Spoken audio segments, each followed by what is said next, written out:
Hello again, and welcome back to Illegally Cited. This is Jesse here, and I am back for a quick channel update, but then a long chat about a lot of events that happened over the past week and a half or so, because as I said in previous channel update videos, I happened to be on vacation and was not able to cover things like the Summer of Gaming slash non E3, WWDC, XR Access Symposium. Gee, what else? I think there was at least one or two more other events that happened literally within the last week and a half or so. So there is a lot to talk about. So kick back, get comfortable, grab a snack, grab something to drink, because we are going to chat some tech, some video games, and all kinds of stuff. So just kind of a life slash channel update. I'll start with that. And again, for anybody new to the channel, thank you for your support. Thank you for the views and subscribes, and hope you find something helpful here.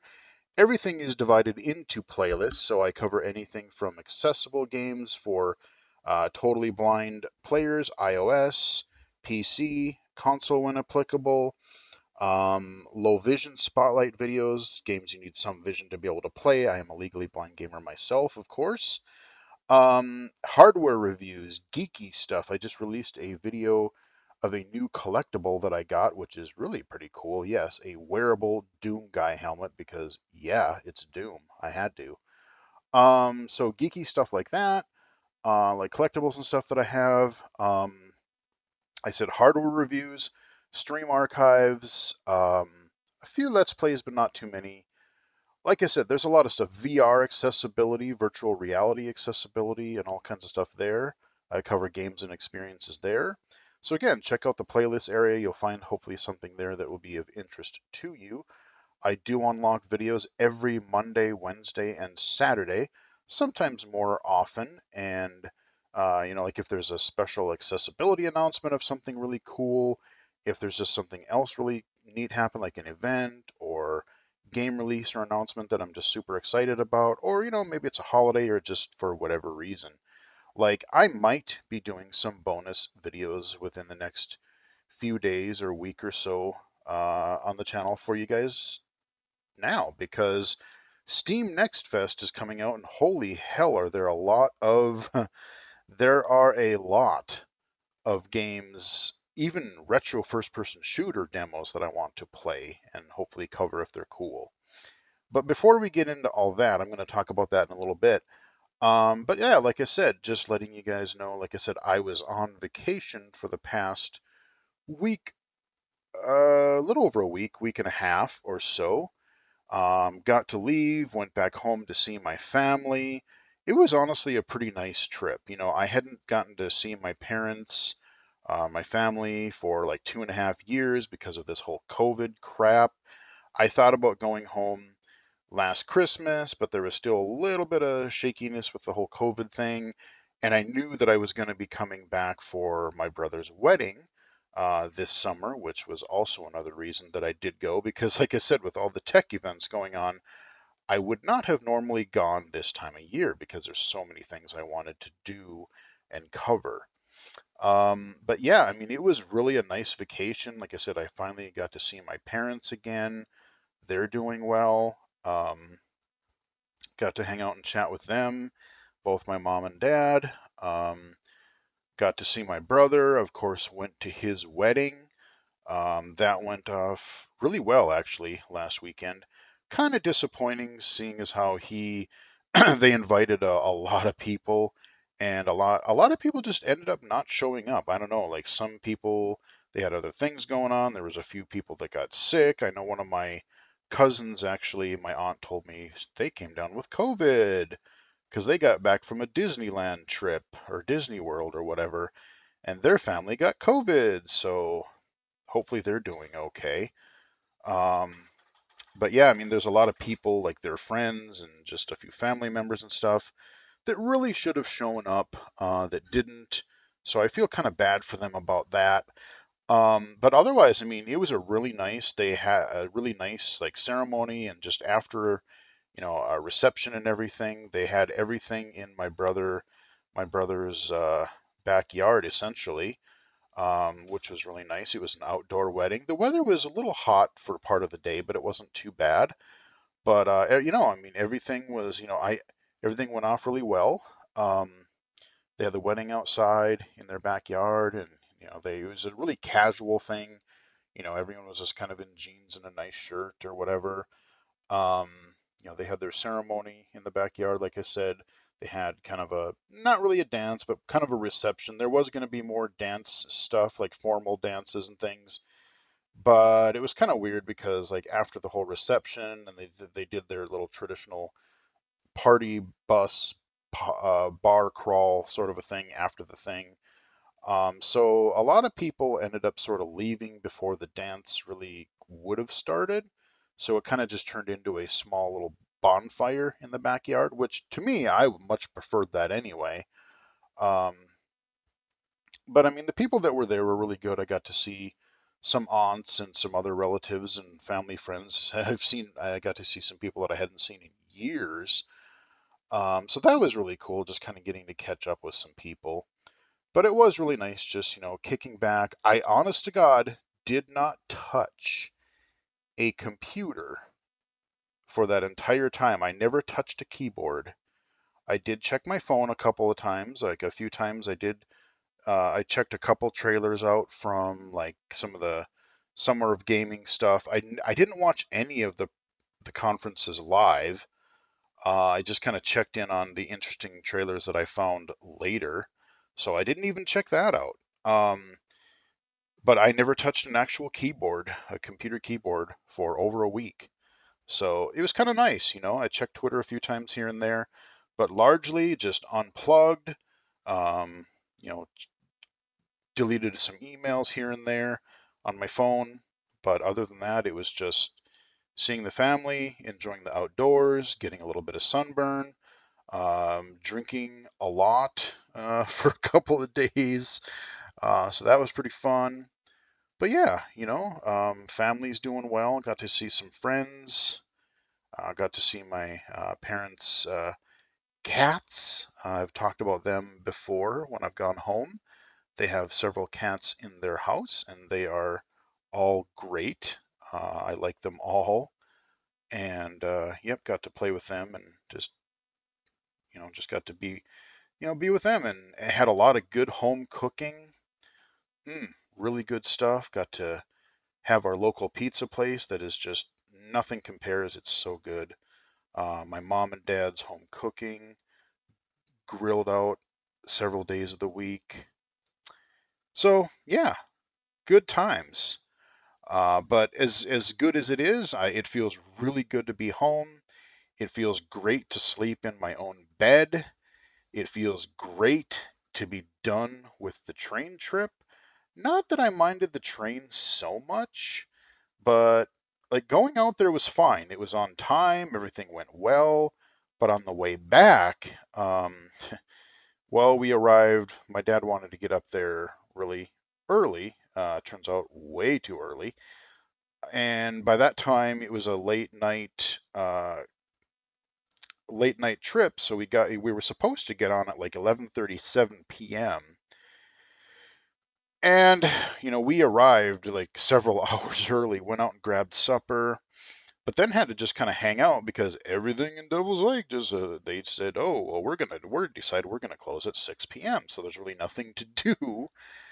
So we kind of hung out there, and then we found out the train kept getting delayed and delayed. Then at first it was going to come out like a little bit late, then it was going to be like 12:30, then it was going to be like 1:15, and it finally came about 2:35, 2:40.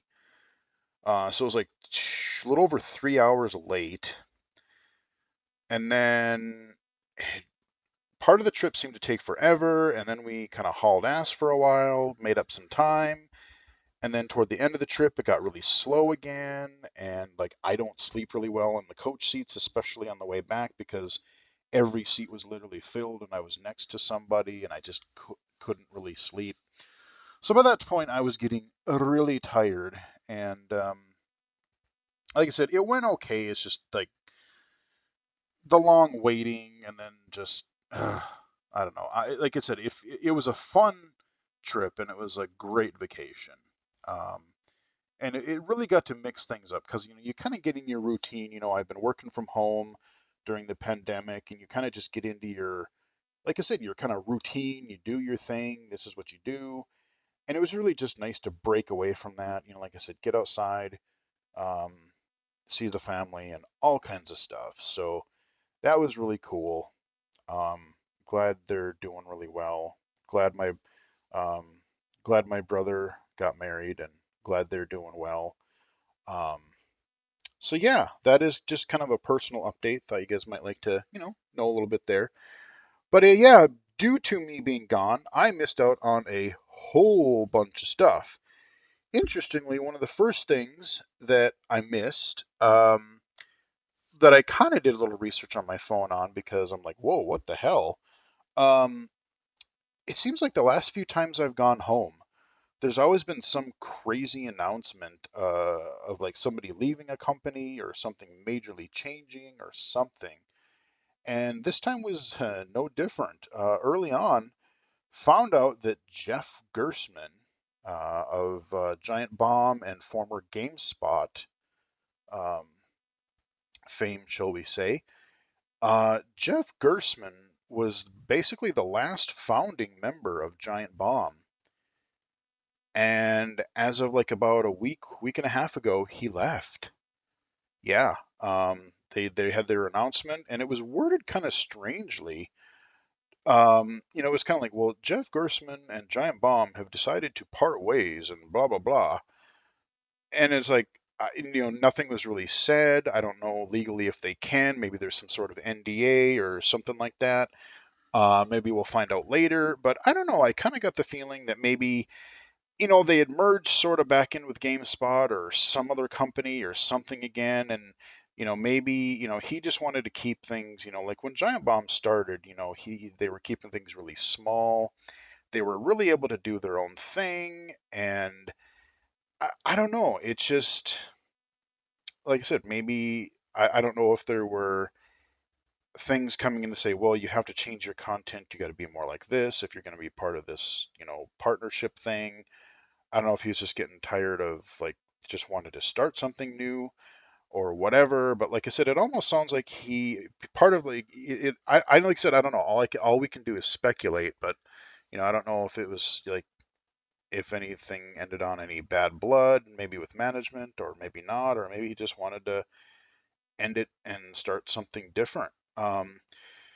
Because remember, I did the video about a year ago, almost a year ago, around this time, where a lot of the other core founding members or early members of Giant Bomb left, like Brad and Vinny and Alex Navarro and Abby and um, Dan Reichert. Now, interestingly, the weird thing is Dan Reichert is now back at Giant Bomb. Like right around the same time they announced that Jeff left, um, Dan Reichert is back.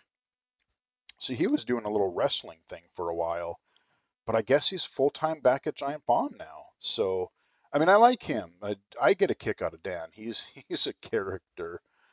Um, but I don't know. I mean, like I said, I was hugely. This is the reason I'm really focusing on this right now is because Giant Bomb, as I've said several times, has been a huge inspiration for this channel.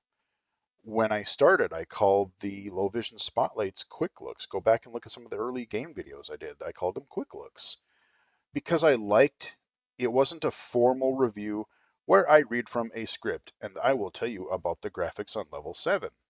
They are good.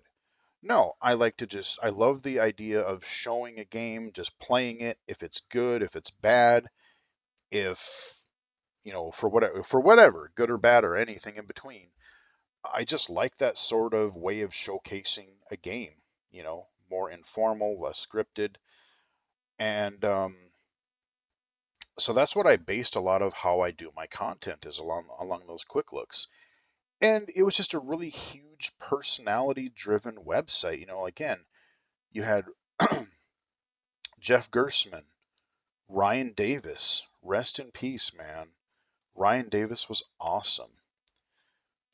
Just those two in general. But then you had, like I said, Alex Navarro, Brad Shoemaker, um, like I said, Dan Reichert, Patrick Klepek. There was a group of people there for a while that really just gelled together. They just had this really cool chemistry for the podcasts and for their quick looks and everything. And I like the people that are there now. Giant Bomb still is going to continue. Like they've got a bunch of people, and I've been watching them for a while. But it is not quite the same. Even in like the Bombcast, the last couple of months have just not quite seemed. They were entertaining, but they weren't quite what they used to be. So I'm hoping that maybe with a couple of these you get Dan Reichert back and everything, but I'm just hoping that like they really find their own. They're passing the torch. These other guys are just passing the torch. Um, you have if you want to follow people like Alex and Brad, there is the what is it, the Nextlander podcast, I believe. You can look up that. I've been following them once I learned about it for a little while now. But yeah, I mean, I hope that Giant Bomb is able to continue, and I hope they find new cool things to do. Like, they don't have to keep what the way things used to be done, the way that Jeff and company started things. But I will follow them and hope that they do well. But Jeff actually does have his, was it the Jeff Gersman Show? You can follow the audio podcast on pretty much any podcast uh, service of choice. I got it in my Overcast.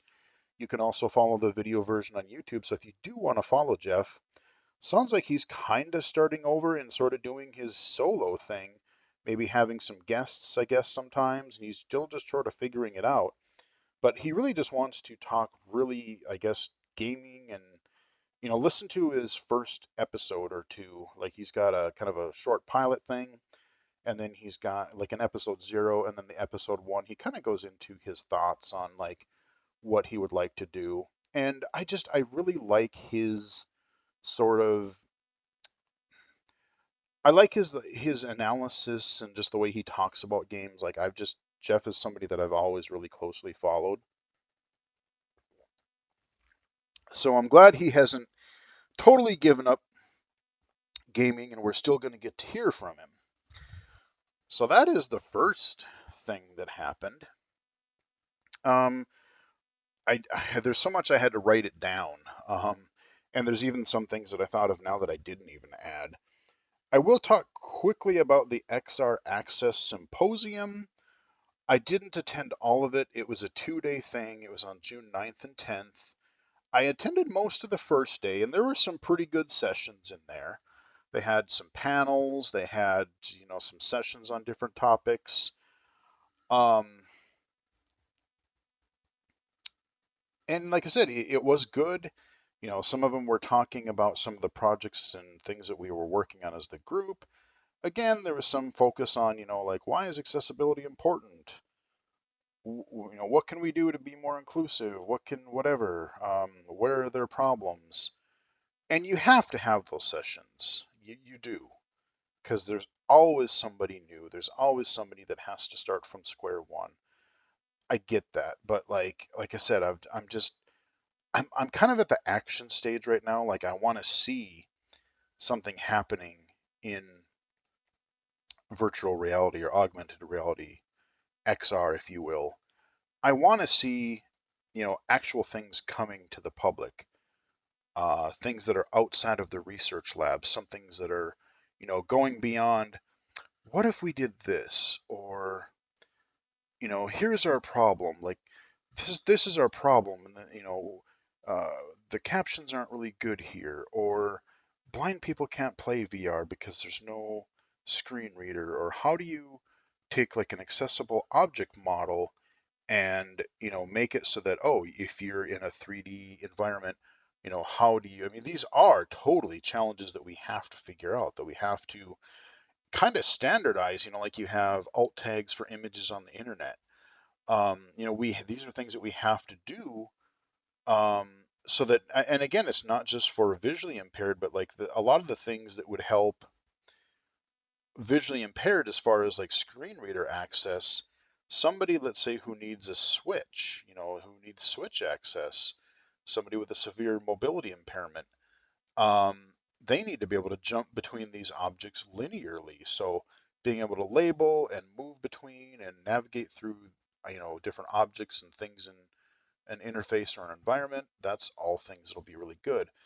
I mean, there was a lot of talk about it, and I didn't get to attend. I attended a tiny bit the second day, but at that point, things were starting to ramp up. We had to kind of start getting things ready for the wedding and do some other odds and ends. So I really didn't get to hear much at all of the second day. So I'll have to be caught up on that during. I think they're archiving some of the sessions, and when I get into some of our post symposium XR Access meetings here in the next week or two, I should kind of start hearing about some stuff, and we'll go from there.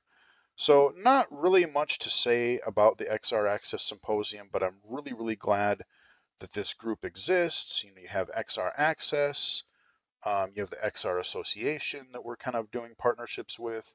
We're starting to get people from Meta or Oculus. You've got some, key game developers. Again, huge shout out to Alchemy Labs because they're one of the few current VR developers that have really sort of, maybe not totally blind accessibility yet, but they're working on it. And they are well aware of and wanting to be more accessible in their games and apps. And I really, really, really wish Cosmonius High worked on my Oculus Quest, but no, it's an Oculus 2 exclusive. Yeah, Quest 2 exclusive, but there you go. So not much else to say about that. Before we get into the gaming stuff, let's tackle a little bit of Apple, shall we?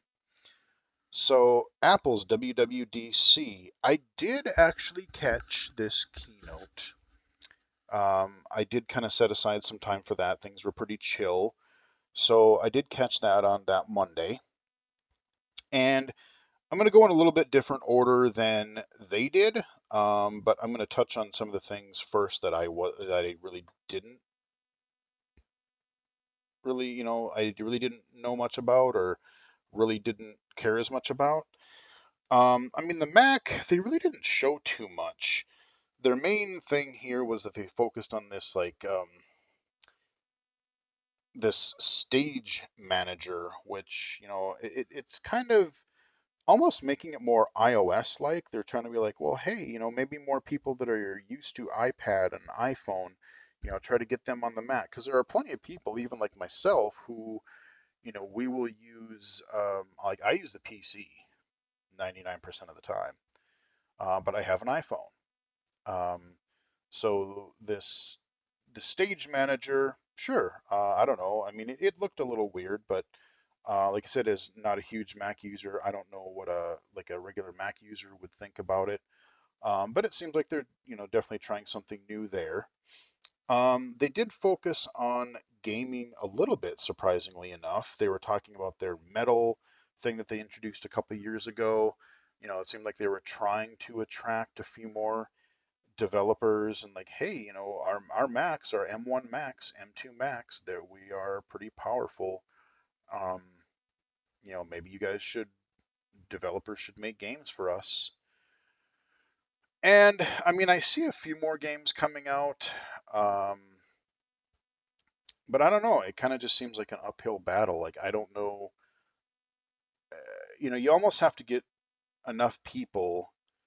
You almost have to get like your Fortnite and your Overwatch and like take your pick. Like take your half dozen. I mean, they're not even games that I would necessarily play, but you've got a lot of your free to play, your AAA. You've got a lot of these games and stuff that um, you kind of have to get those that attract gazillions of people so that you can at least say, hey, now we have a market. Now other developers can go, okay, now there's at least a tipping point to say, now we can get enough people and it's worth releasing our game on yet another platform. As if we don't have for PCs and consoles and Switch and handhelds and mobile and all kinds of stuff. So I don't know. I mean, yeah, it's kind of neat, but I'm not giving up my PC anytime soon. We'll put it that way. They did announce a new MacBook Air. Supposed to have like the M2 chip in it. A fanless design. Again, it's a neat little thing, but like I said, I'm not a Mac person. Um, I think even the MacBook Air, I think it still has a touch bar, which they started moving away from that on their MacBook Pros, which thank God. I hated the touch bar, and I really hated those what were they, butterfly keyboards? The really thin ones that they were releasing for a while. I had one at work, and oh God, I hated typing on those keyboards. Um, but yeah, so we have that. Um, Then they went into, oh yes, CarPlay. It's a neat idea, but I don't know. It's sort of all over the place because, it's really early and like conceptually some of it seems kind of neat. The whole concept is like, oh, you're not limited by just a rectangular screen anymore. You can take whatever vehicle gets developed in the future and, maybe you've got like a curved screen instead of having actual gauges in front of your steering wheel where you would normally have, you have this kind of whatever shaped screen and you can put whatever widgets and whatever information you want. Maybe you want your speedometer, your gas gauge. Maybe you want your media controls there. Maybe you want like a little map thing right in front of you. Um, it seemed like it was kind of just like, yeah, here's whatever screen size and shape you've got. And then put whatever you want on there. But like I said, there's a few problems I see with this. Like, it's a neat idea, but first off, if I understand this correctly, it seems like it has to be like currently a lot of it is coming from your phone. So like if your phone is different than mine, like I have mine set up, so would it be like a profile thing where, oh, if I'm driving and I sync my phone, I can have this car's dashboard look this way. But then if Bob gets in and he drives, would he have a different UI? And then, like, in a car, there are certain things that you just have to, that you really think you would have to have. Like, you want your speedometer, you want your gas gauge, you want, like, certain bits of information that are just kind of expected to be there. And I mean, I guess if you get more automated cars, it's not as big a deal, maybe, because the car is managing a lot of that for you. And you're looking at more, you're gonna, if you're going electric, you're gonna obviously need, your how much electricity do you have left, how much battery do you have left. Um, I don't know, but then the other thing is like if a lot of it's from your phone, God knows. I mean, look at Bluetooth or even wired connections sometimes, you kind of, to me, you would want all of the stuff in the car itself.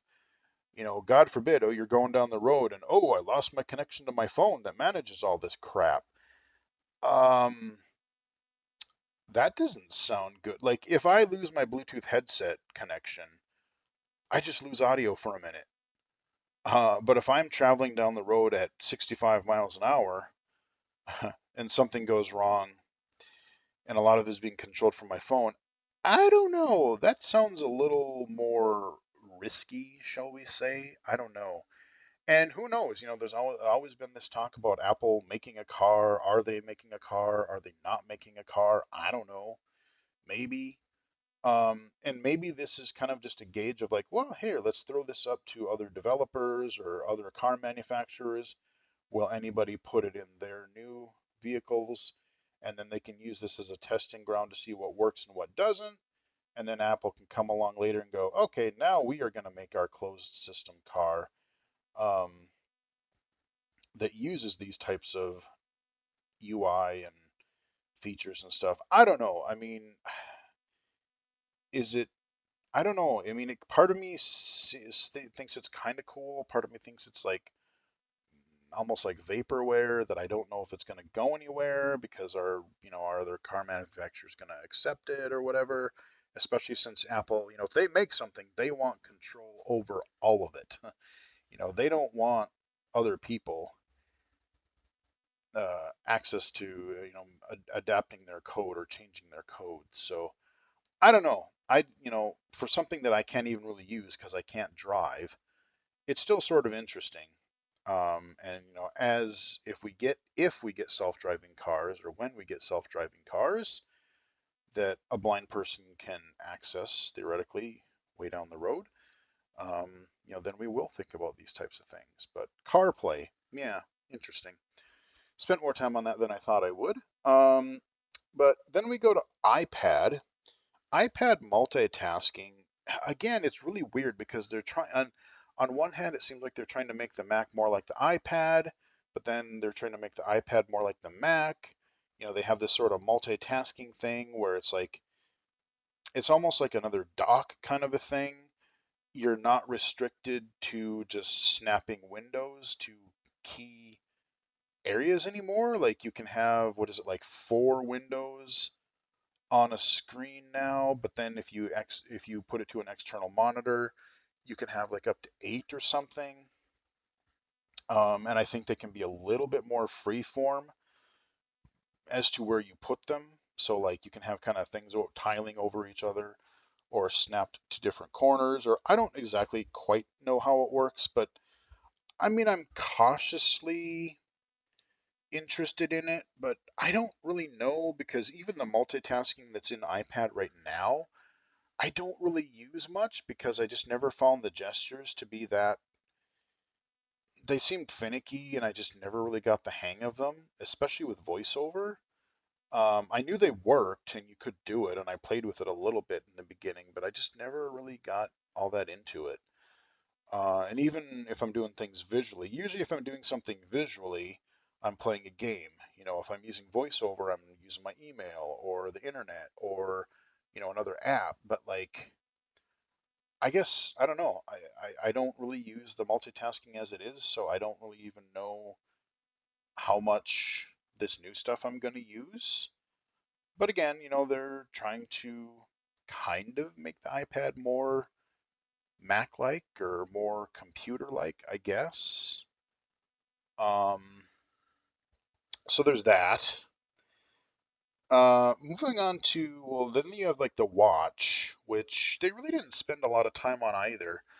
But again, you can tell they're really, really they're really focusing on this fitness and health kind of a kick. The new, I don't know if they're going to have like some other sensors in the upcoming watch, but they talked about more sleep tracking now, where it's going to try to detect whether you're in like REM sleep or deep sleep or your different stages and stuff, and how that works. Um, so that, I don't know, that could be interesting. Again, more fitness and health kind of stuff, some watch faces. Not really a whole lot interesting there that I recall, but Watch OS. I really like my Apple Watch, but I still have the Series 4 and don't see a need to upgrade yet. Like I said, maybe if there's enough sensors, if they improve the battery life, um, I will probably eventually upgrade. And when I do, I'm going to go from my current cellular model, drop that, and just go for the regular GPS, the regular non-cellular plan model. Because just some of the stuff really that I wanted the cellular for, I find that I actually don't need or don't use, or it doesn't work the way I thought it would or wanted it to. So there's that. So we'll see this fall if they come out with something interesting for me to want to upgrade. iOS, there were a few things that were kind of interesting here. They really focused a lot on the iOS lock screen, believe it or not. Um, and it's kind of neat, I guess. I mean, the notifications are now going to be coming up from the bottom instead of kind of right underneath the clock the way they have been forever. Which, again, if you have a giant phone and you're trying to use it with your thumbs, that kind of makes sense, having it more toward the bottom where you would have your keyboard and where it was more accessible to your thumbs. Um,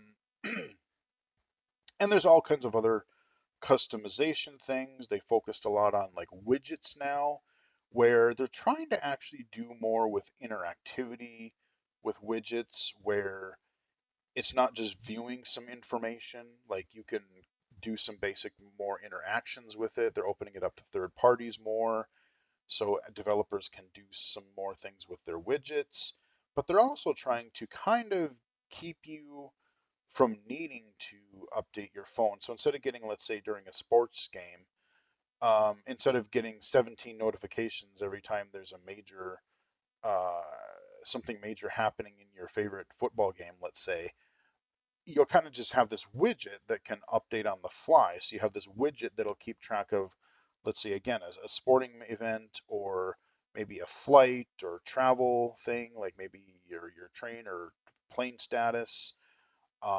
Things that have a lot of live, constantly changing updates, maybe your stocks, different things. But I don't know. I mean, it could be interesting. I like the idea of widgets, but I really, honest to God, I really haven't used them so much. I do use them occasionally. Like I like the dark sky widget on the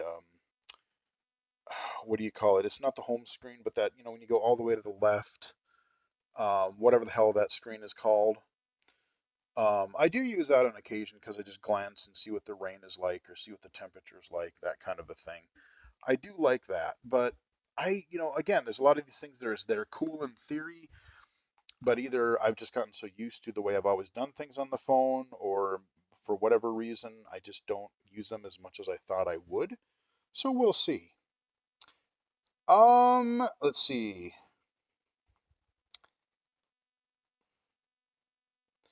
Oh, this was a neat feature. They were talking about like photos, and God, I wish I had this a few years ago when I was doing some more work, like graphics and stuff. Like, in Photoshop, you would normally have to use like the magic wand tool or whatever. Like if I wanted to, let's say I had a picture and I wanted to cut something out of that picture and put it in something else. Now you're supposed to be able to just, let's say you have a person in the picture or a pet or something. I could tap and hold on that object and it would smartly try to figure out what it is. Oh, you want to cut that dog out of the picture, or you want to cut that person or object out of the picture, and then you can just literally pick it up and drag it out into another picture or an email or wherever. You could just kind of drag and drop, copy and paste. If it works well, that's kind of cool actually.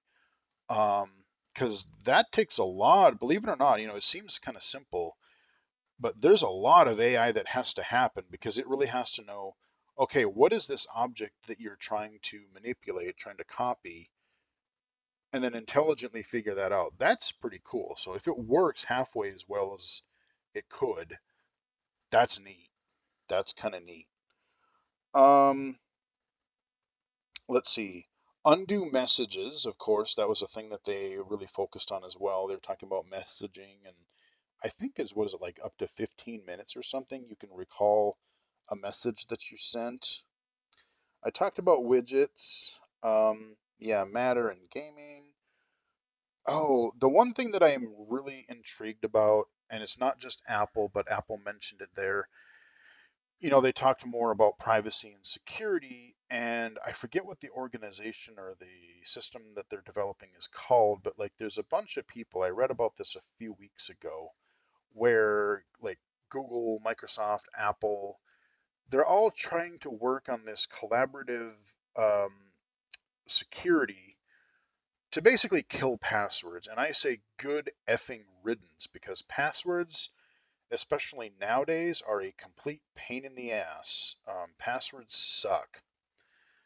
Um, so they're trying to do like some sort of like bio authentication or some other way, like maybe you have something that's on your phone, and then I don't know if it's like NFC or wirelessly or however, like as long as I have my phone near my computer, or like I can go to, like I would theoretically be able to go to like a website And instead of putting in my password, if I have my phone on me, I can say, hey, I'm this person or whatever. And then there'll be a way for me to, maybe, I don't know, maybe you'll use like a QR code and then your phone will send some sort of authentication to whatever website you're trying to view. I don't know how it's going to work, but there's all kinds of these different ways where just trying to get rid of passwords because, I mean, passwords, I used to be able to remember them.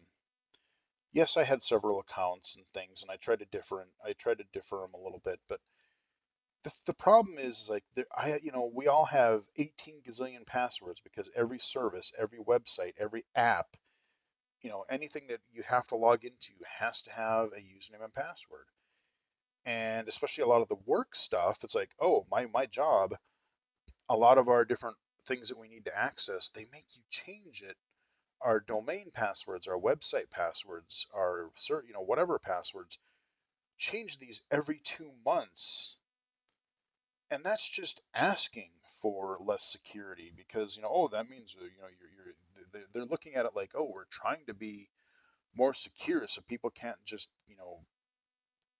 access the password that you used 6 months ago.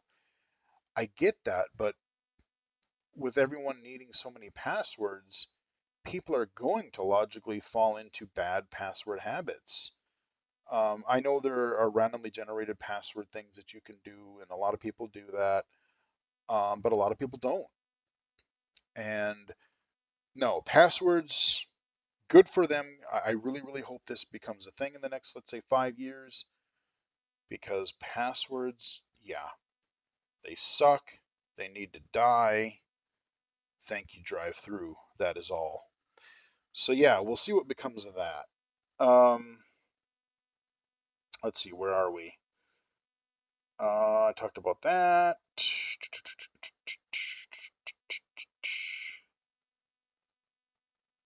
I don't know what that means. I wrote something, I made a typo. Oh yes, Apple Pay Later. Yeah, so they're Apple Pay, they're upgrading. So people can basically, you can, parties can set up like what is it, up to like 4 payments of something. Um, so you don't have to pay everything at once, and this would be good for, larger purchases. But I still have questions about this because are they gonna factor in like interest? It's like, oh, well, it's a payment plan, but are you gonna have to pay, like, what if you get it? What if people don't pay? Or, what if, like, do you have to pay if you pay it over a certain amount of time? Are there going to be interest payments or anything like that? The other thing is, I think I read somewhere, was it yesterday or today, that there is a cap on it. I think of like $1,000. So like if you wanted to, let's say, I want to do a 4 payment plan for a MacBook, and MacBooks are generally not under $1,000. Well, guess what? You're not doing that because um, it's over the limit. So I don't know. Neat in theory, but I have questions, and I don't know. We'll see how it pans out in the end. They also were talking about stuff with like state IDs and different things. It's on a few states so far. They're talking about like medical records or other different types of things. Again, trying to basically put everything into your phone. In theory, I like that idea for convenience. Um, I don't know. It's neat. Like, I love being able to, if more places would support it. I love Apple Pay just to be like, oh, I can walk up to a vending machine, or I can walk up to a kiosk at Walgreens or a fast food place or whatever and just pay with my watch. That's really, really cool. Or if I'm on like a plane or train trip and I can just, oh, here's my QR code on my phone, or a concert or something. That's really cool. Um, and they did talk about where, like, you can, if you have your ID in your phone, let's say, you don't have to give them, let's say you go to a website or something, you go to a thing or an app or a service where it's like, you need to prove that you're over 18. It can look at your app, it can look at your ID and say, oh, okay, well, you're this old, but you're not actually giving your information. Like, my birthday is not on blah, blah, blah date. But it can still authenticate to say, yes, this person is who they say they are, And yes, they are of age for whatever they're trying to do. So there's that. Now we get into a couple of accessibility things. I know, like I said, during Global Accessibility Awareness Day, Apple did talk about some stuff with like, the door detection and a few other odds and ends. So they covered those things back. I'm not going to go over that stuff again. The major few things is there's some new voices, I guess, in iOS and Mac OS and all kinds of stuff. And one of them, very kind of surprising, is eloquence. A lot of people were losing their mind about that for a few days. And on both sides of things, some people are ecstatic about it, like, oh my God, thank you, finally eloquence. Like, that's the only voice I ever wanted. Because there's always people asking, when will eloquence come to iOS? And apparently in iOS 16, eloquence will be coming to iPhone and iPad and Mac OS. Cool. But then there are other people who are like, well, just why are you using such an old synthesizer? Move on, blah, blah, blah. My theory is, hey, cool, they're doing it, great. If people want to use eloquence, awesome, it's there for them. And if people want to continue using something else, go for it. Like, either way, who cares? I'll probably check it out. I used eloquence for many, many years using JAWS and other programs. I mean, as far as responsiveness goes, it's a very zippy, a good responding screen reader voice. Um, so if you're used to that and you like it, cool. I have to admit, I really have grown to like the Alex voice. I will probably stick with the Alex voice just because I kind of like it and I like the little bit more a human sound. But again, if you want something, hopefully it'll be responsive. And if you like that more kind of robotic thing, because I mean, like I said, the one good thing about it is you can crank eloquence up. If you can understand it, you can make that voice just super fast. So, no, I think it's a good thing. I mean, in addition to the other voices, I guess, that are coming for it, eloquence, sure, use it if you want, don't use it if you don't want to. Um, Apple. Oh, this is the huge thing. Now, this was not on their keynote. But later that afternoon, I did see a little bit. I didn't watch the whole thing, but then I saw some talk about it on Twitter. Apple is doing a really cool thing here. They are basically, they partnered with Unity, and Unity is the kind of one of the major game engines that a lot of games use. It's either Unreal or Unity. Yeah, there are other ones, but those are the big two. And remember how, I've talked about before how one of the major barriers is that assistive technology, be it a switch or a screen reader or whatever tool you're trying to access, um, there has to be this bridge between the game itself and the hardware and the screen reader or assistive technology. So, the engines are kind of in the middle. And until recently, none of them have really had native accessibility support in them really whatsoever. I know that Unreal and Unity are working on their own sort of things, but Apple is adding, they have basically an API that developers can basically download and use in their games. So like, kind of like how if you, let's say I'm a developer and I adhere to, your Apple interface guidelines and I make proper code and, I make my form fields and edit fields and headings and all kinds of stuff. If I use all those different things in my app, um, it will generally tend to work with Apple's accessibility features, be it VoiceOver or whatever. And that is going further to games. They can actually add some code and then add some more attributes and elements to their games so that games that are developed in Unity are going to kind of be able to almost be natively accessible, at least on iOS and iPad OS. Now, what I the major question that I have, I mean, this is awesome. It's really like, I know I'm doing kind of a bad job of explaining it, but I don't want to get too nerdy for some and not nerdy enough for others. So I'm kind of just saying that, hey, this is a big deal, and kudos to Apple for doing this. My major question or sort of reservation is, okay, again, I've said, a bunch of times, games are developed for multiple platforms. You can buy it on PC, Mac, Xbox, PlayStation, Switch, mobile. Okay, and you develop a game and you're doing it in Unity.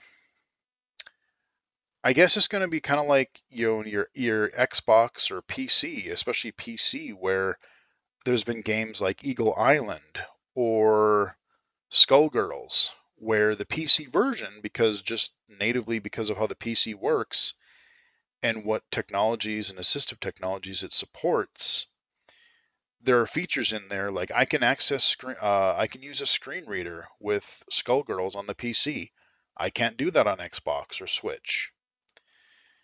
Um, I think the same thing is gonna be fairly similar, where as developers start using this Apple plugin, you might find more games that are going to work on iOS or Apple products, and until Unity puts these things natively in their cross-platform engine, you're going to see things on Apple probably be a little bit more accessible than your console or your PC versions. That's kind of that's the way that I'm reading into this. Again, I don't know, like, if Apple were smart, if they've done a lot of this work for Unity. Like I said, I know Unity was working on some stuff with this, but Apple, like I said, that's the problem with Apple. They do really cool things, but then they close it off so that no one else can actually access it or do anything with it. Um, it's kind of like how, what was it, Microsoft, they developed some accessibility stuff recently, and they're opening it up to everybody to say, hey, we figured this out, use this so that it's more accessible, whatever platform you're using. I don't know if Apple's going to go that far. Like I said, I'm glad they're doing what they're doing, but are they going to, like, I would love for Unity to be able to just have that code and partner with Apple, and they kind of team up and work on it. But having some of these hooks or APIs or whatever it is, so that a Unity game that's released on whatever platform can use these same accessibilities. Because now the game developer has added these extra tags and labels and whatever it is so that the thing will work on an Apple product. But I would love to see that sort of framework being made usable on other platforms. So we're getting there. There's a huge potential now for future. This isn't going to be an overnight thing. So again, people don't just start complaining, this isn't accessible, it's Unity. I mean, it's going to take a while for games to properly, developers to figure out how to do this and implement the code. And, like I said, I don't know if it's in development and we won't get this until iOS 16. I don't know. But there's some really cool potential here, and I'm sure we'll learn about it going forward soon. Again, follow Ian Hamilton on Twitter. Um, like I said, I'm sure he'll clue us into some stuff, or other people will. But that was um, a really big announcement that I haven't heard any mainstream press say anything about when talking about WWDC. Um, Maybe they will eventually.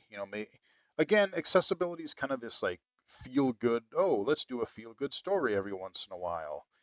It's not just. It hasn't yet become a core part of. Oh, we should report. We're going to report about Apple Pay, and we're going to report about iOS and uh, the home screen and whatever. But all those core things, I really wish that accessibility would just be, oh, and they're announcing new accessibility features for people. I wish that was more of just a mainstream thing and we didn't have to go to specific accessibility sites and podcasts and videos like mine to be able to find out about any of this stuff. So it is huge. There is cool stuff happening there. And that is Apple. That is basically what I'm going to cover about Apple anyway. Again, this video is going to be huge.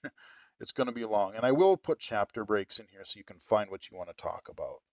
So, moving on, I want to talk a little bit about, I mentioned early in the video, lots and lots of retro shooter demos.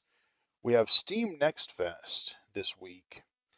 And thankfully I got home just during the beginning of it because I know there are other genres of games that I should really take a look at too, but good God, man. Even just the retro shooter goodness.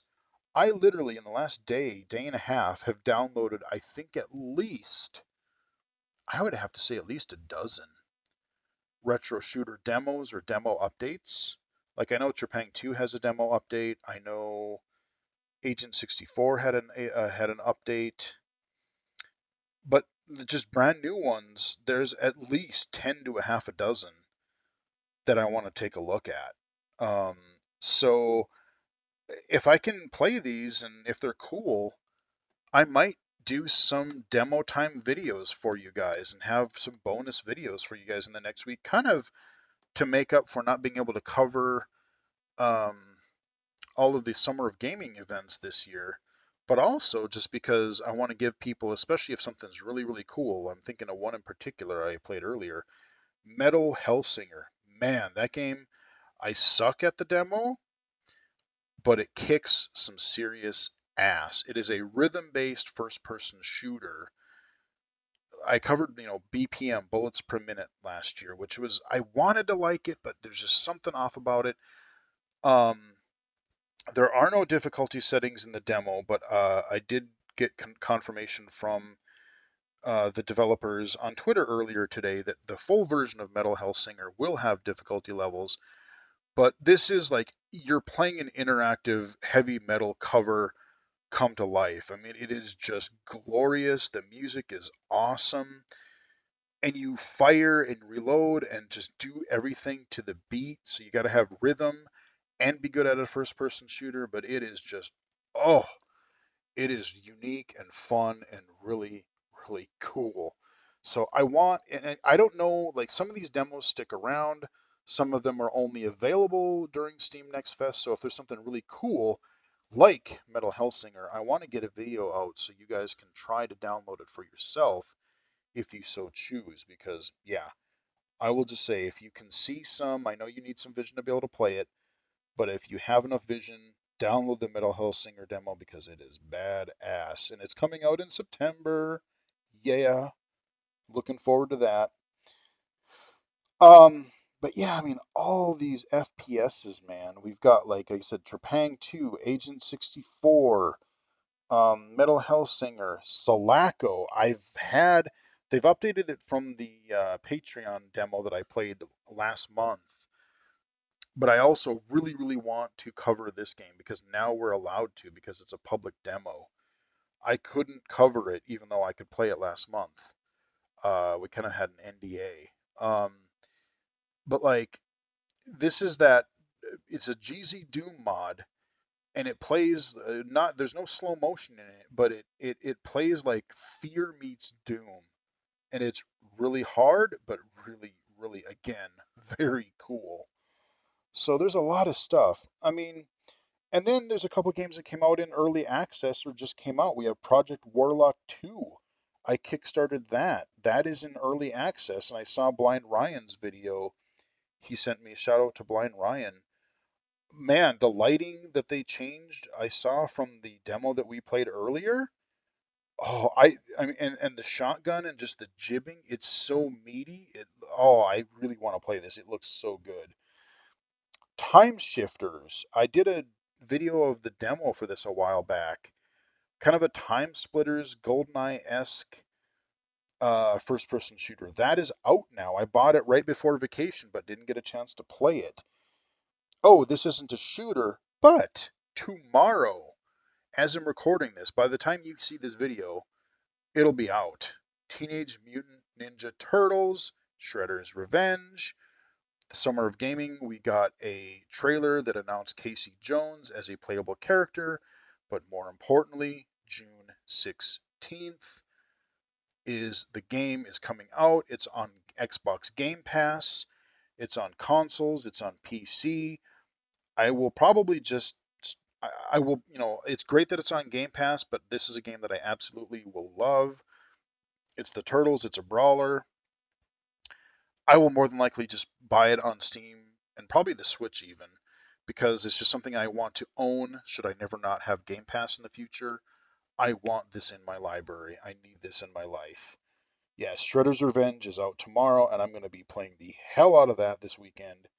It's going to be glorious. Um, Postal Brain Damaged. I did a video over I released a video for over the vacation for you guys. Unfortunately, the build that I had didn't seem to have the cutscenes in it, so I kind of want to go back and look at the full game just to see the goofy story that's in it.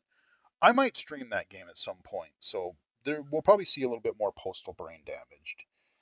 Um, I'll cover a few random games here that I just kind of saw trailers for.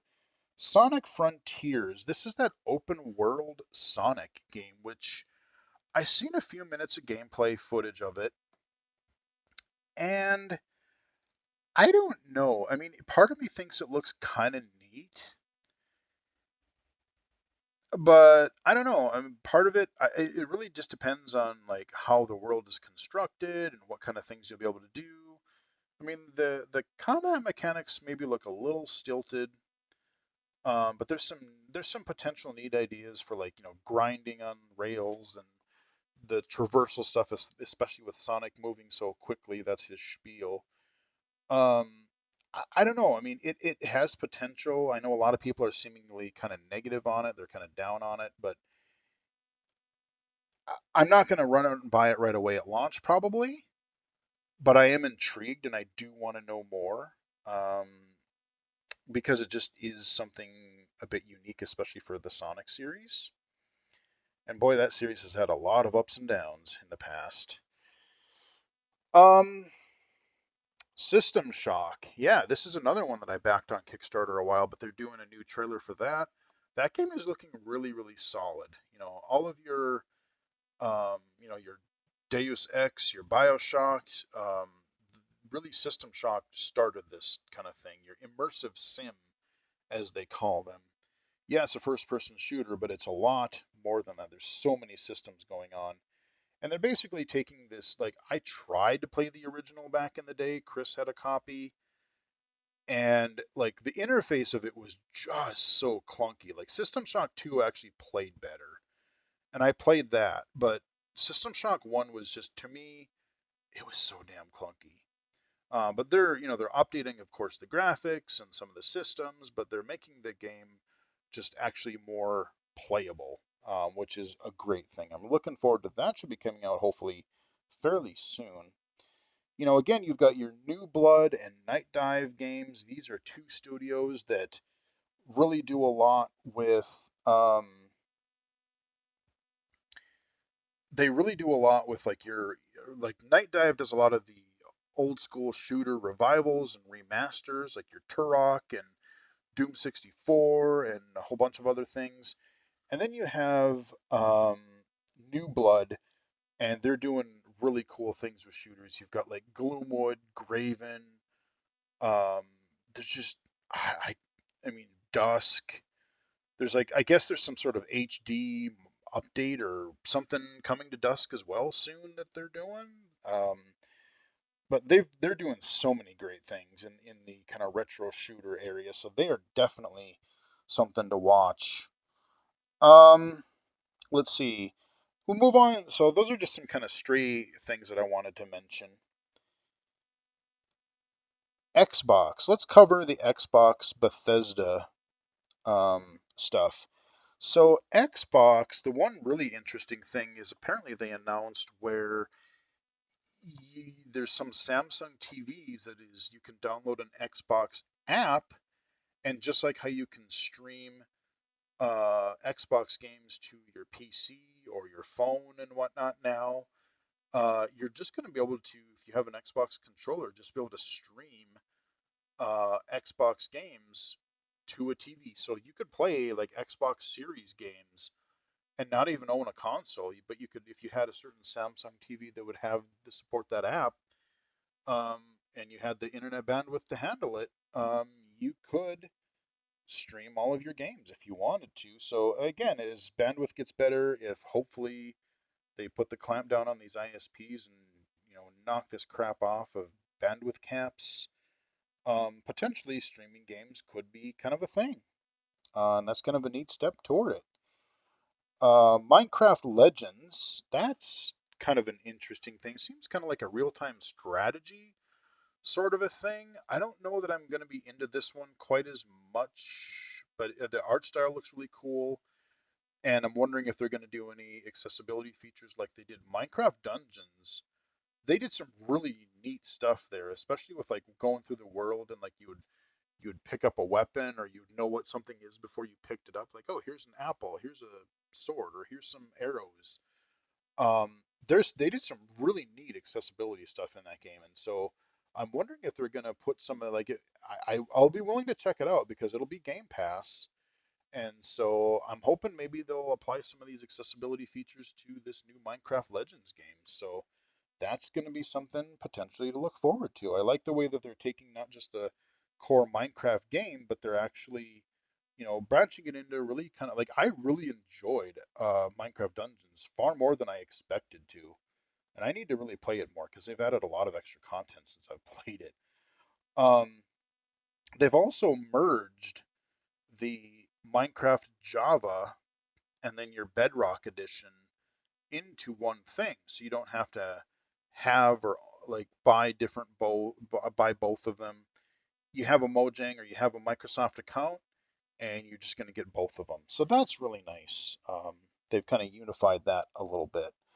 Scorn. This game, I still don't know exactly what it is. It's some sort of like horror first person shooter weird thing with like everything is all just like organic and weird, and I don't know. It's just a weird looking game that I'm sort of intrigued about, but I still don't really understand a whole lot about it, but I'm intrigued enough to keep an eye on it.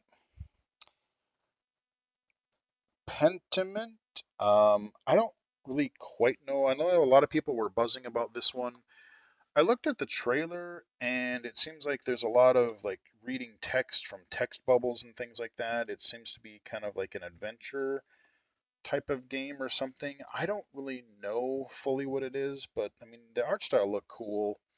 But again, if there's not narration or things like that, it's not really probably going to be one of those games I'm going to be hugely into unless there's just something that's just super amazing about it. Um, as Dark Falls, I think it's called. This one looked kind of neat, actually. I think it's coming out in July, and it kind of had like a Life is Strange vibe to it. Seems like you're playing like different characters that sort of interact with each other, or like that kind of come to the different parts of the story. But it really sort of had this Life is Strange sort of adventure, serious story thing going on to it. I was sort of intrigued actually. This one I don't know a whole lot about, but based on the trailer, I thought it looked pretty neat. I do want to see what that is going to be next month. Forza Motorsport, that is coming next year, and they're basically doing a really updated version. This is not your Forza Horizon. This is your more traditional, your track-based, course-based racing, which in a way I kind of like just because, a lot of the open world stuff, yeah, it's fun to drive around your open world, but if I want to race, like I kind of want to just, race and have closed tracks. That there can be something fun to that too. And I really hope that they improve on the accessibility features. Like I said, you won't have to worry about the ANA system because you won't need to be traveling through an open world. Hopefully they give you a little bit more agency, a little bit more control. Let's say if you're totally blind, um, maybe they'll give you more control where it's not just, oh, you're stuck kind of to the line and you can steer a little bit. But maybe they'll be able to adjust so you can really, race more, have more full control over your vehicle, and still be able to race, just like everybody else can. But I mean, as usual, the game looks just stupid, ridiculous. Like graphically, it looks just crazy. Um, Day and night transitions, like you've got the lighting, you've got the weather, you got ray tracing, you've got. I mean, the game just looks incredible. That's basically what it is. But yeah, that's coming out. There's some Forza Horizon 5 content coming out, some Hot Wheels content. They did that in the previous Horizon game. And yeah, it was well received, and Hot Wheels is cool. Hot Wheels Unleashed is actually really fun. I need to get back to. But yeah, if you want some Hot Wheels content for your Forza Horizon, it's coming. Redfall, this looked really cool. Like it's this sort of vampire type of game, but we got some gameplay footage of it. It's a first-person shooter. I don't really know exactly what to think about it, but it kind of has a little bit of like I got a little bit of a Left 4 Dead but with vampires vibe to it, but there's more to it than that. Uh, but it looks really intriguing. Like I genuinely want to know more about this game because this is one that I think that I will like to play. Um, I'm very intrigued about this one. Hollow Knight. I think it's a new game. Silk. What's it called? Silk Song. Um, everybody raved about Hollow Knight. I tried it. I bought it. I tried it. And it is neat, but there's just something about it. It didn't click with me. It's a 2D side-scrolling Metroidvania kind of a thing. And it does have a really neat look to it. Um, but there's just something, I don't know. I mean, and yes, it is known for being rather difficult, but that isn't really what necessarily turned me away. I don't know. There's just something either about the feel or I don't really know what it was, but I tried it and never really got into Hollow Knight. Maybe I'll have to try it again at some point, but I know a lot of people are going to be really happy about that. Riot Games and Xbox partnership. So yeah, they're going to be doing some stuff with that. The Riot Games is like your League of Legends kind of stuff. That's a series that games I've never really gotten into. Don't know anything about it. I suck at those kind of games, so sure, whatever. Hey, whatever floats your boat. It's cool. Um, yeah, that's good. Overwatch 2 is, I think, going free to play, but that is also coming to the Xbox. Overwatch, like again, Overwatch is one of those that I've heard some things about, like their really, really good audio design and some of their accessibility features. I've just never got into it. But by the time I was going to get into it, it was like, well, the only people that are playing it are the people that have been playing it forever, and no matter what, I'm probably just going to get my ass kicked anyway. So I just never really tried Overwatch, because I just would have gotten into it too late. Ark 2, Ark Survival, what is it called? Ark, the first one, Ark Survival something. Um, it's your open world sort of crafting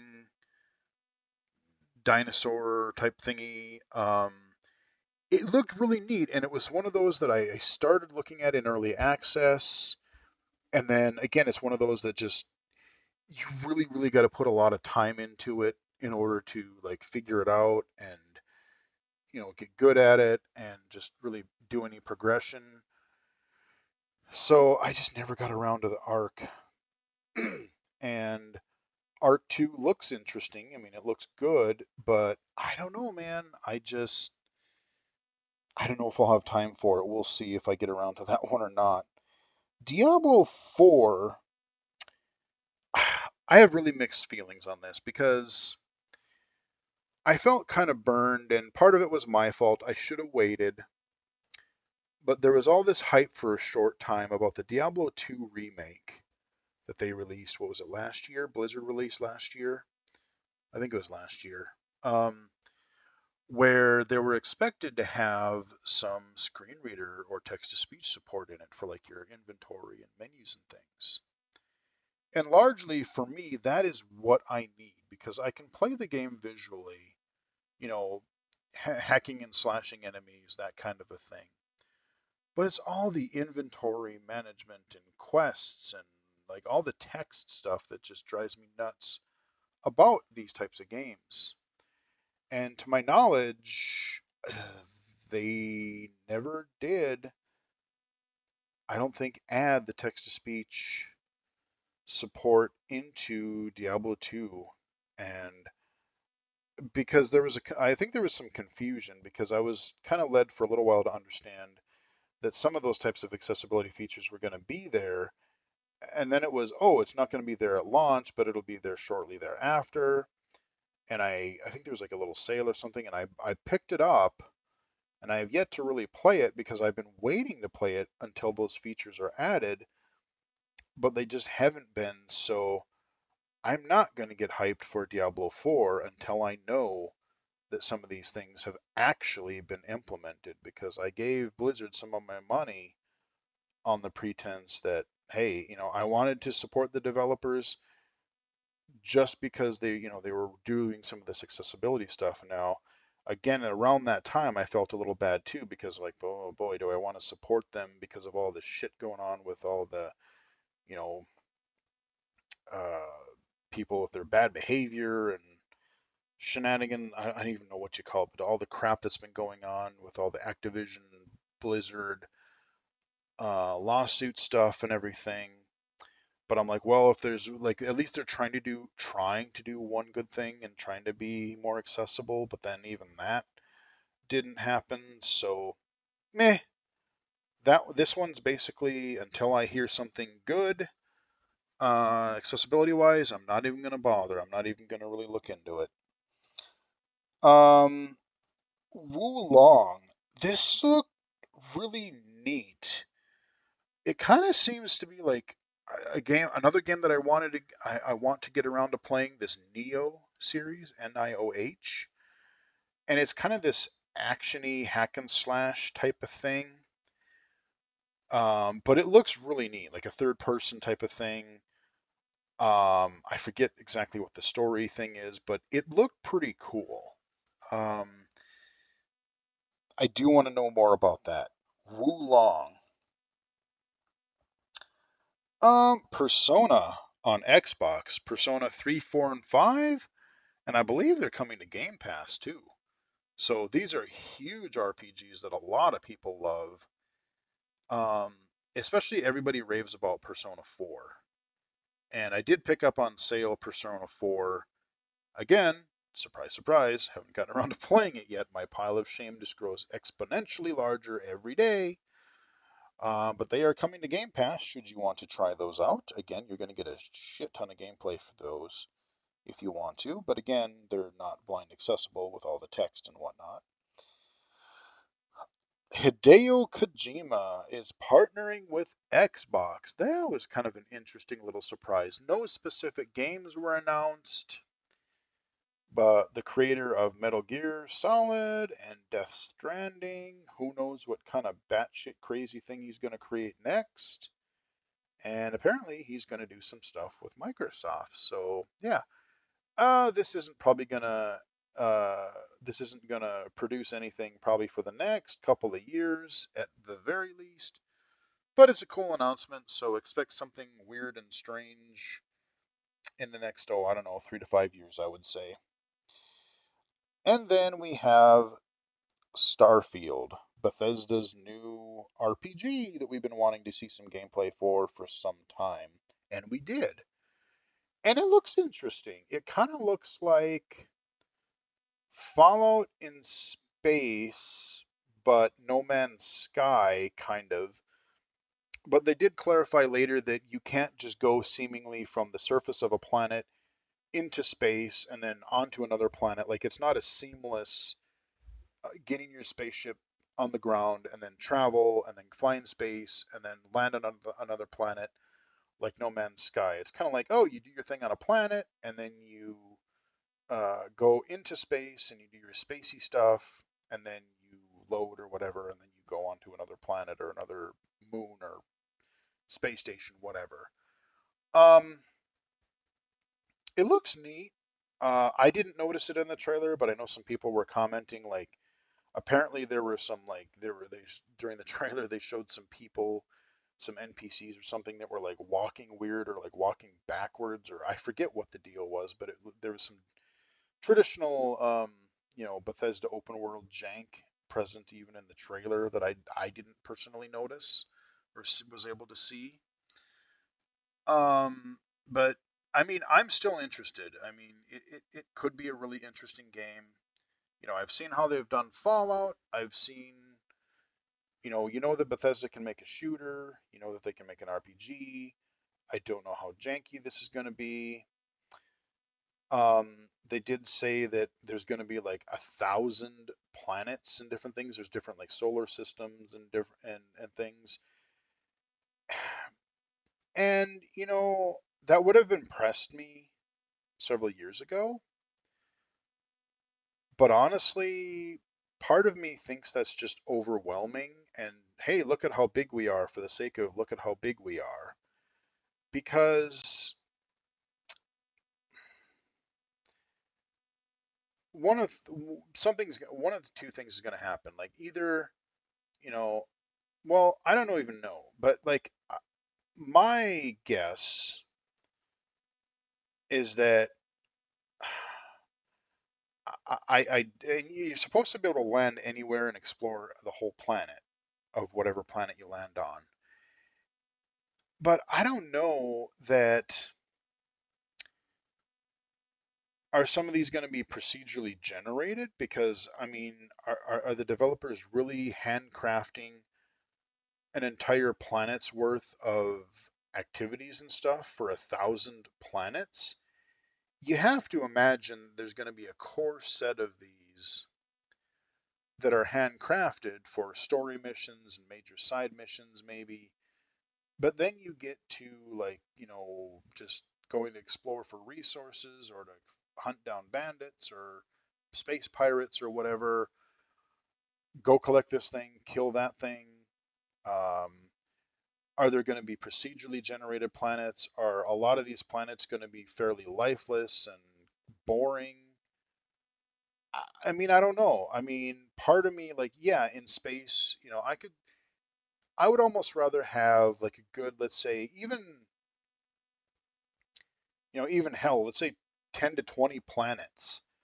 Dude, they're planets. We're not talking even cities. We're talking planets. Mass Effect did this to some degree, but again, even some of those where you're exploring some of these planets and moons and bases and stuff, it really wasn't that. Like some of them were rather barren. You had your major, like your Citadel and your few major planets that had lots of quest lines and things like that. But then there were places where it was like, yeah, okay, you've got your rocky, sandy planetscape. Um,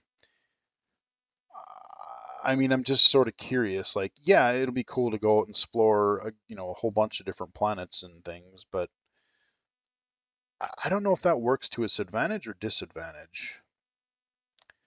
And I think, not just Starfield, but I think some games are just getting too big for their own good. Like, there still seems to be this contest is who can make the biggest world? Lo, we're 30 square miles. Oh, we're 50 square miles. Oh, we're three cities worth and countryside, and you can go onto the moon for a little bit, and then you can go underwater. And I mean, it's just okay. That's cool. Um, but you got to have the gameplay systems and fun gameplay to back it up. I mean, just because I can spend 15 minutes going through a barren wasteland to get from one place to another doesn't mean I should. I really, especially again, there's so many other things occupying for our time that if I'm playing a game, I really want to be enjoying it. I don't want necessarily a lot of just blah stuff going on. I mean, again, I'm not trying to be harsh on Starfield. It's still one of my most anticipated games just because I really like a lot of what Bethesda has done with Doom and Fallout and um, Elder Scrolls and stuff. Fallout 76, meh, still really not into that, but a lot of their a lot of their other recent stuff has been quite good. And excuse me for a moment. I've been chatting a long time and I need a sip of water.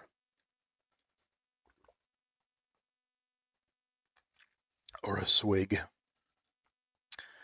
Almost done with Microsoft here. Actually, I think we are done with. Okay, yes. So, last part of the video, I promise. I want to cover a few summer of gaming type event things. We're not going to cover all of them because we'd be here forever, and there's no way. Like I said, I haven't watched hardly any of these presentations in their entirety. Didn't watch them live. I basically looked at like, hey, here's all the announcements from this event. Here's all the announcements from that event, and picked out some of the trailers and games and stuff that really stood out or sounded interesting to me. So obviously, I'm going to miss some things that were announced that you maybe wanted to hear about, but I apologize for that. But here are some highlights from the Summer of Game Fest or the Devolver Digital Show, which is always just what would I even call the Devolver Digital shows? There's something. They are nuts. We'll just put it that way. To put it nicely, they're nuts. And this year's was no exception. I did watch it. That was one I did watch because it was only like 20 minutes. But, uh-huh. So, some other Summer of Gaming stuff this week. We've got Aliens Dark Descent. I don't know. Aliens is another series that have really had its ups and downs. Some games are really good. Some games looked really good, but then weren't. And some games were just kind of bad. Like, there was what was it, Fireteam Elite that came out last year that looked interesting. I briefly tried it, but especially solo, I had kind of some trouble with it. I didn't yet cover it on the channel, and again, it's something that I think I want a new rig for to be able to play it better. Um, it has its potential, and maybe it's gotten ironed out a little bit more, but yeah, this new Dark, I don't know. We'll have to see what it is, but it's another Aliens game. Hopefully, it'll be good. Block and Load. I like the name of that one. Block and Load. It's kind of this. Looks like to be a first-person, kind of like almost as like a Fortnite, Minecraft sort of a vibe to it. Like you're shooting dudes, but then there's other mechanics. I wasn't quite sure what's going on, but you got all these different characters, and you're I don't know. It looks kind of fun, but if it's too many things like building structures and things, I don't necessarily know how much I'd be into that part of it. But it looked interesting to me, so I'd mention it. Warhammer 40,000 Dark Tide. This looks pretty cool. I played the heck out of Vermintide 1 and 2. I've streamed Vermintide, I think 1, especially 2, a fair bit. This is the Warhammer 40,000 universe, so it's not Warhammer, it's the 40,000. Instead of orcs, or instead of those, what do they call them? Not Craven. Um, Instead of the little goblin dudes, you're fighting a bunch of orcs and stuff with guns and slashy weapons, and it looks fun. It looks really good. Um, yeah, Dark Tide. Gungrave. This, I think, is a PS4 or 5 exclusive. I don't know if it's coming to PC. I finally watched the Gungrave anime a few years back, and it was kind of neat. There was what was it, a PS2 game that looked really cool. Like you're this big dude with like a coffin gun. Yeah, it's crazy over the top, and it looks pretty cool. I want to see more of this Gungrave. Gore, Gungrave, Gore, or Gore. Yeah, it looks cool. Angerfoot. I did a demo video for this before it was even on Steam.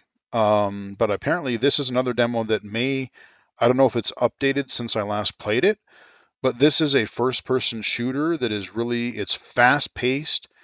It's brutal, like one hit and you're dead, but it's like you're kicking doors down, you're kicking dudes in the face, you're grabbing a gun when you kill them. I mean, it's a really, it's kind of got this driving, this whole thumping, driving beat to everything. And it is really cool. And it is an official game. You can wishlist it on Steam and you can play the demo right now, which I intend to at some point here this week. Yeah, Angerfoot. That's just a great name too. It sounds kind of dumb, but awesome at the same time. Angerfoot. I love it. Um, Goat Simulator 3. So here's the thing. I've played Goat Simulator. I've played a couple of its expansions. I didn't even know there was a Goat Simulator 2, or I don't remember it. I forgot to look that up before recording this video.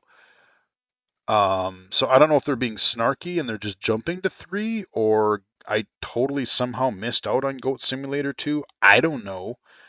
But apparently there's a Goat Simulator 3 coming out to the Epic Game Store at some point in the future, which, sure, okay, that game is nuts, and I look forward to more wackiness. Yeah, I'm in. Madison. This is a game that I've kind of had my eye on for a while, but forgot about. It's a first person horror game. You remember the PT craze that happened for a while? These ultra realistic looking environments. You're in some sort of a house or mansion kind of a thing. And that's kind of what this seems to be. I've watched a little bit of gameplay footage of it that they released recently, and I'm intrigued. Again, it looks pretty cool. Having not been able to play the true PT because I didn't yet have a PlayStation 3 at the time, or 4 at the time, whatever it was, I'm kind of looking forward to that. River City Saga. Um, this is seemingly from like the River City Ransom sort of games, like River City Ransom, River City Girls, that kind of a thing. But this one's a lot more anime, and like the characters are smaller. The camera seems to be zoomed out more, and it's got your RPG element sort of a thing, and it kind of looks River City, but it looks a little bit different than what I've seen in recent games. So, I mean, I love brawlers. I like the brawler type of game. So it's something I kind of want to potentially know more about. Call of Duty Modern Warfare 2, yes, they're remastering that one, or they're not even remastering it. They're basically redoing it. I played the original Modern Warfare and Modern Warfare 2 on the Xbox 360. Kind of fell off the series after that. I didn't even play Modern Warfare 3 or really any of the Black Ops or Ghost or any of those types of games. But I liked Modern Warfare 2, maybe not quite as much. But I did watch a level playthrough of Modern Warfare 2, the remake that's coming presumably later this year, like November-ish. And I mean, it looks neat. They were infiltrating this giant ship, I believe it was, and they were trying to take out some sort of a missile. And apparently, based on the dynamic water and everything, like some of your shipping crates and stuff, or some of your things that are on deck, can kind of slide around. And so you may have cover, but then, like, oh, a wave will hit, and then you won't have cover, or they won't have cover, or, your environment will kind of change. So there's some neat things about that. And again, the game looks really nice. Um, but will I play it? I don't know. I'm not super into the whole multiplayer part of it. If I could pick up the story part of it for a little cheaper on sale, I would consider it. Um, but again, I'm way behind on the Call of Duty series, so there you go. The Callisto Protocol, we talked a little bit about that during the Sony event. That's kind of your not Dead Space game. Third person horror action game. Again, looks pretty sweet. I'm intrigued about what this is going to be. Marvel's Midnight Suns. I don't know. I mean, it potentially looks interesting, but I don't know. It's like a turn-based strategy game, which I'm not normally into. So it's really going to depend on really if any accessibility features exist. For a game again like this, there's going to be, I'm sure, a lot of inventory management or a lot of different visual things that would be really nice to have text to speech for. So we'll see. It's potentially interesting, but not normally a genre that I really get into. But given it's Marvel and it looks sort of interesting, maybe. What do we got here? Stormgate. This was another like a strategy type game. It looked interesting, but again, it's not really a genre that I typically play, but like just the whole like environment and just the whole kind of vibe to the game looks sort of interesting. So, we'll see. Layers of Fears. Yes, not Layers of Fear or Fear 2, but Layers of Fears. So, yeah, they're doing another one of those types of games. Um, I don't know, it looked kind of interesting. I played Layers of Fear 1, rather liked it. I don't even remember if I played 2. If I did, I played it very little. But yep, they're making another one of those first person sort of horror type games. Routine. This is another, I believe, first person, and it's a horror game. This one actually looked kind of neat. I don't remember the whole gist of the story that they talked about in the trailer, but from what I saw, it definitely looked interesting, and it's something that I want to keep an eye on. Flashback 2. Um, this was a flashback, the original Flashback. I don't even remember what systems it originally came out. This was like a 16-bit era game, but it had this really unique like art style and gameplay. Like everything was super deliberate, and it was a really unforgiving game. I remember trying to play it, and I just sucked horribly at it. Like there was a lot of trial and error and a lot of just sort of repetition, just trying to figure out what in the hell you were supposed to do. But it had this really, at the time, it had this really neat sort of like, it had a really unique art style where everything was kind of like low, not really low polygon, but it was kind of like minimalist art style, but shaded really neat. It's hard to explain, but it was a neat game, and I guess they're making a sequel. Witchfire. This one also looked interesting. I believe this was sort of a, I don't remember if it was third or first person, but I think it was like this really actiony type of game. I remember the title and I remember seeing it. And I remember thinking it looked cool, but I don't remember a lot about it right off the top of my head right now because there's so many games I'm trying to remember off the top of my head.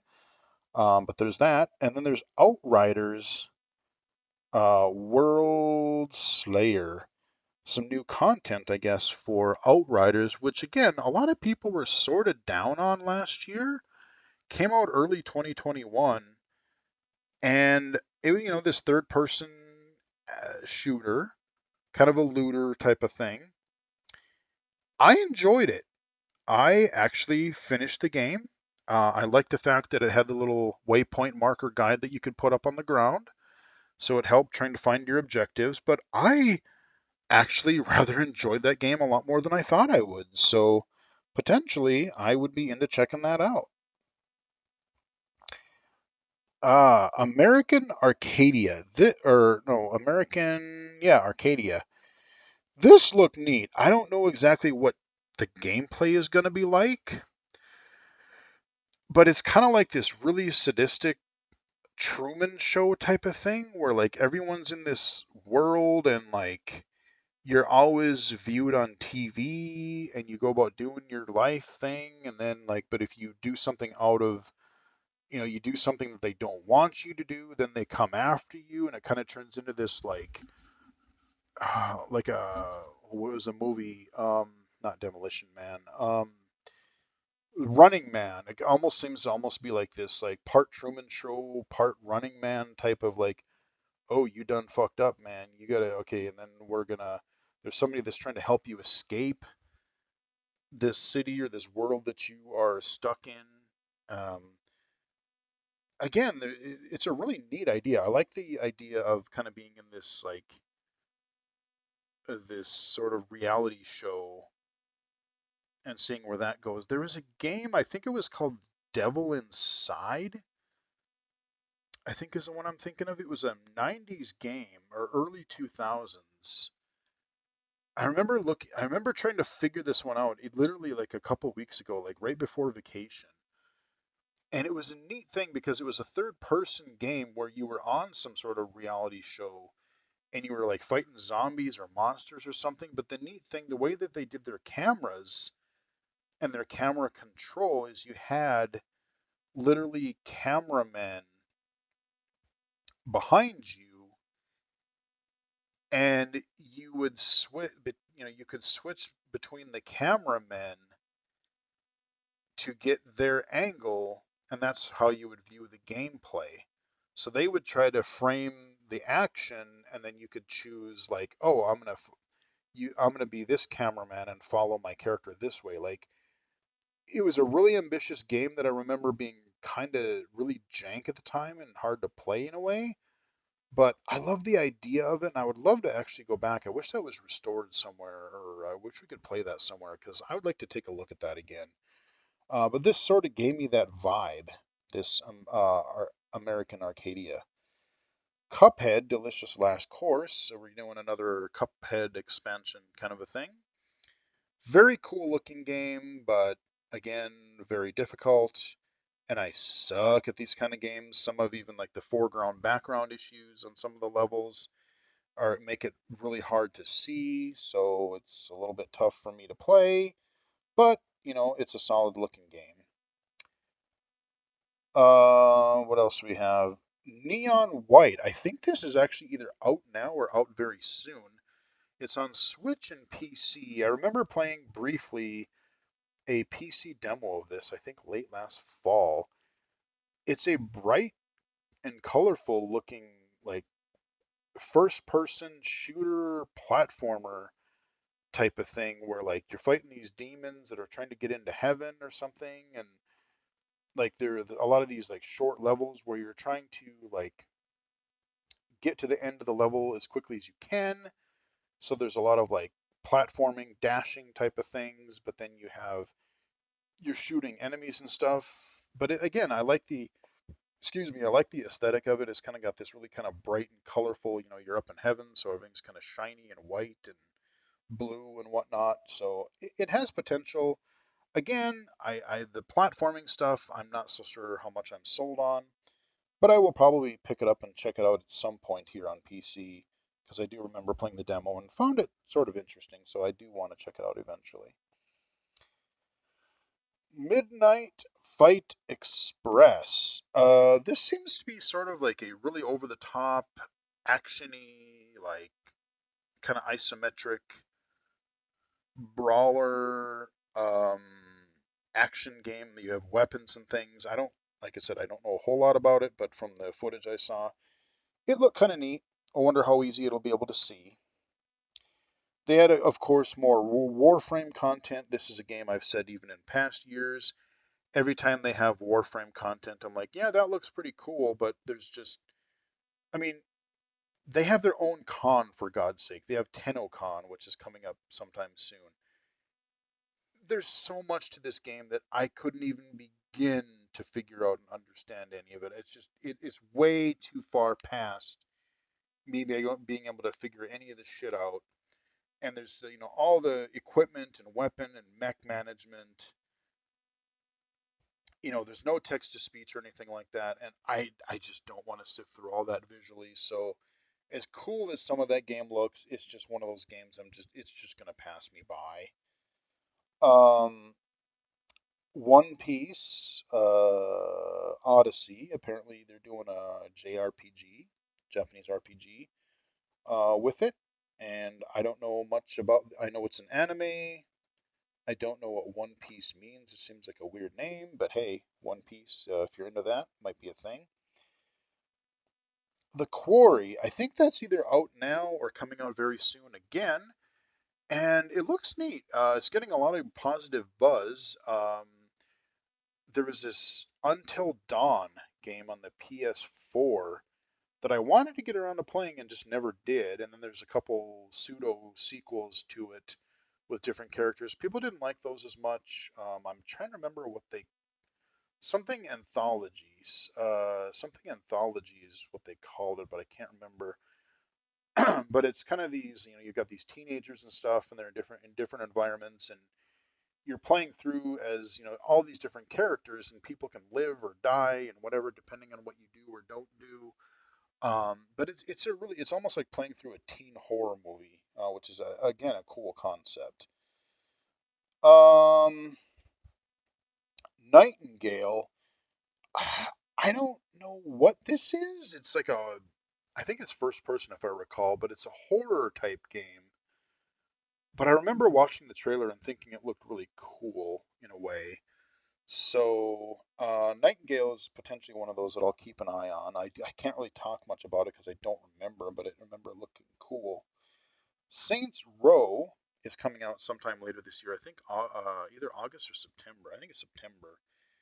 And it looks kind of interesting. Like I hope there's some accessibility, especially open world navigation like they did with Saints Row 3 and 4.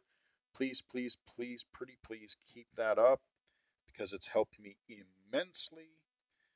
But it's kind of like a reboot of the series. It's kind of a reboot. It's kind of going, I guess they said, somewhere between the gameplay is going to be somewhere between Saints Row 2 and 3 as far as ridiculousness, and I'm okay with that. That looks pretty good. I definitely want to play some Saints Row.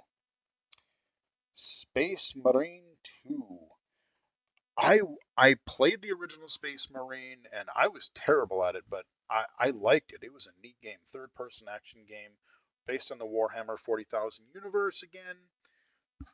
But it looked fun. It looked fun. It looks good. I want to play it. Gotham Knights. This is kind of your third person actiony type of game. What is it, like Nightwing? And I forget who was all in it, but it looks neat. We'll see again what accessibility features, if this is an open world, how easy is that going to be to navigate. But there you go. And those are some games from the Summer Games Fest. The last thing that I've really written down here is The Last of Us Part 1. I think I talked about it in the Sony presentation video that I did right before my vacation, but I figured I would mention again just because, the significance of The Last of Us 2. We unfortunately don't have any confirmation, See, this is what I do find frustrating is they hype up the graphics and the sound and the remastered controls and whatever. And even if they don't go into full detail, I really, really wish that they would acknowledge to say yes or no. Like, can we expect, especially with how huge these suite of accessibility features were in The Last of Us 2? I wish we didn't have to wait. Like, will we, this is a remaster. They say they're building it from the ground up essentially for the PlayStation 5 and PC, interestingly. But I mean, all I want to know is, all people who want to know is, are you going to have comparable accessibility features to The Last of Us 2? Because, we, people with disabilities, want to be able to be hyped just like everybody else for this game. Um, but again, like for me, I could, regardless, I would be able to figure out a way to play it because I played through the first one. So even if it didn't have the navigation assists and text to speech, would I be really disappointed? Yes. Would I still try to play it? Probably. But other people don't have that choice, and when you have something like as big as The Last of Us 2, how wonderfully accessible it was to like totally blind players. Um, I can totally understand, and I'm right with them. Like, even though it wasn't absolutely necessary, it helped me immensely having these accessibility features. The text to speech and the navigation assist, trying to figure out where to go in these complex environments, and even the high contrast. These are features that I found were very helpful. Um, And I just wish they would acknowledge one way or another. It's like, yes, it's a work in progress, but we are aiming for having this type of or this level of accessibility in this remake of The Last of Us Part 1. That's what I really wanted to hear one way or another. Again, just so that we could know whether or not we're going to be able to play this game. So they said, people tried to ask them on Twitter and everything, and they just said, well, you'll find out a lot more information in the future. So, I mean, I guess a lot of us are kind of thinking that they probably will, but again, I really hate to get excited and then learn right near release. Yeah, no, unfortunately, we weren't able to retrofit these features back in. Um, I don't know what it's going to be either way, but I mean, I have to acknowledge that one more time just because The Last of Us Part 2 is amazing. And I would love to see the same accessibility treatment to the first game. And of course, I would play the hell out of that in a heartbeat. So, that's coming out in September. Like I said, I'm pretty sure. No, they didn't mention that during their state of play. Did they or didn't? Where the hell did we hear? No, no, they didn't. I didn't. Okay, yes, I had to talk about this because the state of play, that was all third party stuff. No, because the Last of Us 2 was at the end of Jeff Keighley's thing. That's right, because they talked about they're they're doing their H or their was it HBO, but they're doing their Last of Us series that's coming out sometime. Their video series. And then they said they're also doing a multiplayer only sort of a story based Last of Us game, which presumably that one I'm hoping will have accessibility because I know Naughty Dog has wanted to put, now that they're going forward from The Last of Us to, they'll just continue on with that level of accessibility.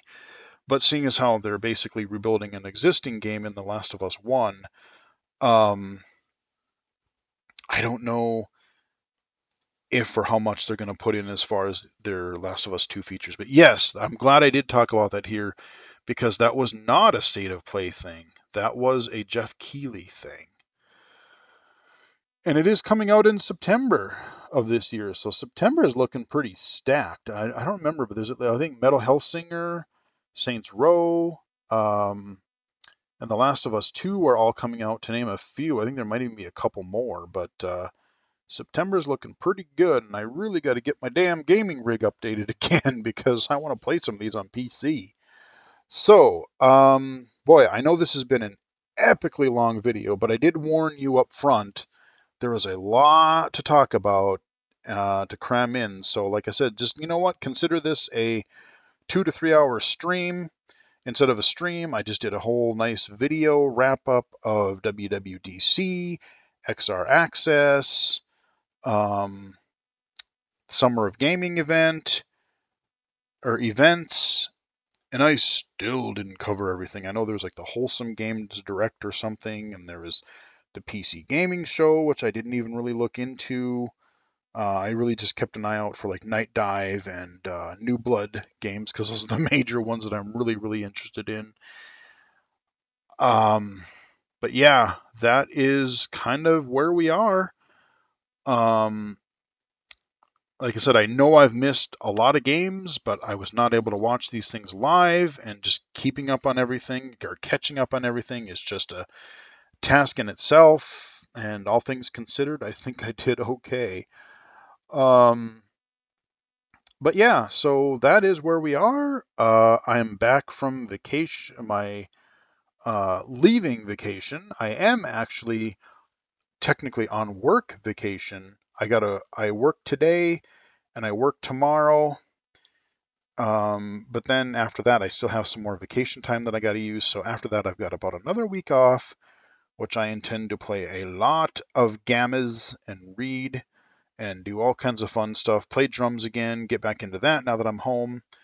But yeah, so like I said, I'm hoping to cover some more retro shooters on the channel. Maybe do some bonus content for you guys.